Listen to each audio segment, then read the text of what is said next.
Good morning. My name is Hildur Knútsdóttir.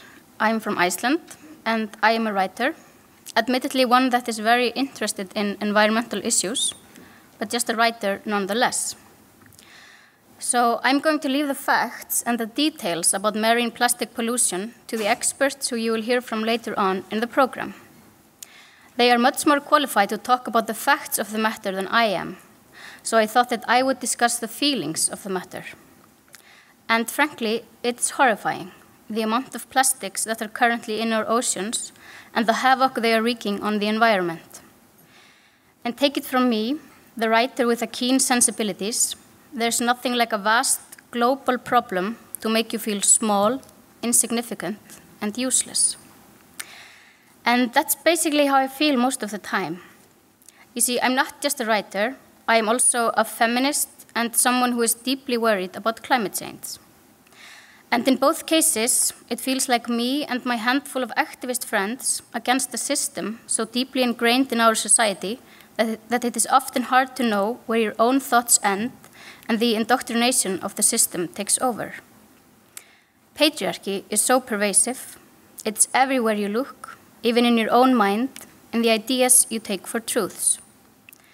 And our societies are so dependent on the burning of fossil fuels that it's hard to imagine a world without them. And yet we must.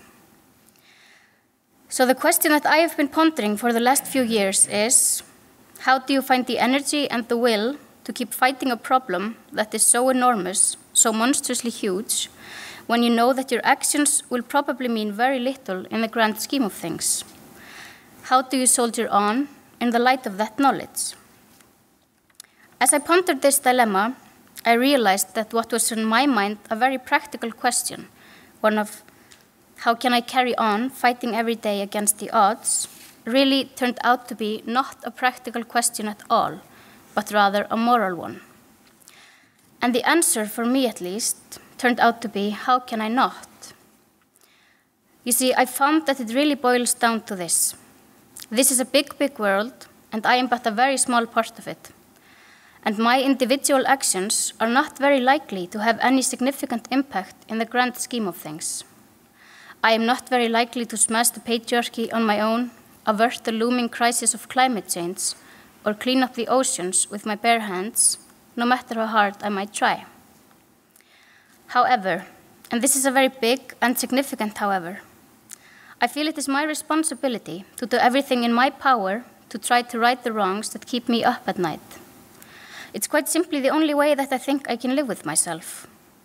So I keep fighting for what I believe in and doing what I think is right, not because I harbor any illusions about saving the world, but because living any other way has become unthinkable. So I speak up about gender discrimination every chance I get. I take part in activism against global warming, and I try to limit my own personal carbon footprint as much as I can. And I recycle almost religiously, which is perhaps fitting as we live in a society where consumerism is almost a religion. Politicians, at least in this country, talk about increased consumption as a good thing. They use it as a tool to measure how well we, as a society, are doing. It always depresses the hell out of me, because after a lot of pondering, I have come to the conclusion that consumerism is basically the root of all that is wrong in the world. Patriarchy treats women as disposable objects. Crazy consumerism is one of the main forces that drive our seemingly insatiable hunger for cheap fossil fuels, thus driving climate change. Consumer culture constantly tells us that we are somehow subpar human beings and then tells us what we have to buy to fix ourselves. So we slave away at our jobs and spend the meager earnings on stuff we don't really need. And a lot of that stuff ends up in our oceans. And it makes no sense really, because endless growth and endlessly increasing consumption simply isn't possible in a world where resources are limited. I don't think I can really do anything to change the minds of our politicians regarding how we measure the prosperity of a culture. But since at least one of them is here today, I would like to suggest another measuring tool. How about happiness rather than consumption? Or health, free time, or overall well-being rather than GDP. It's just a thought. Marine plastic pollution is an enormous problem that I am not very likely to solve on my own. I am putting a lot of faith in the people who are here today, but what I personally can do is not add to the problem. I can't take responsibility for the actions of others, although those actions surely affect me whether I like it or not. But I can take responsibility for my own actions. I can consume wisely, I can stop using plastic bags, I can sit down at a coffee shop to enjoy my coffee rather than ordering it to go. I can choose not to eat at restaurants that only offer disposable cutlery and glasses. And I can buy less stuff. Plastic is useful. It's hard to imagine daily life without it. And I'm not saying anyone should. We just use way too much of it and take way too little care in how we dispose of it. What we can do is make sure the plastics we do use end up in the recycle bin and not in our oceans, breaking down into tiny pieces, absorbing nasty chemicals, and creeping up our food chain.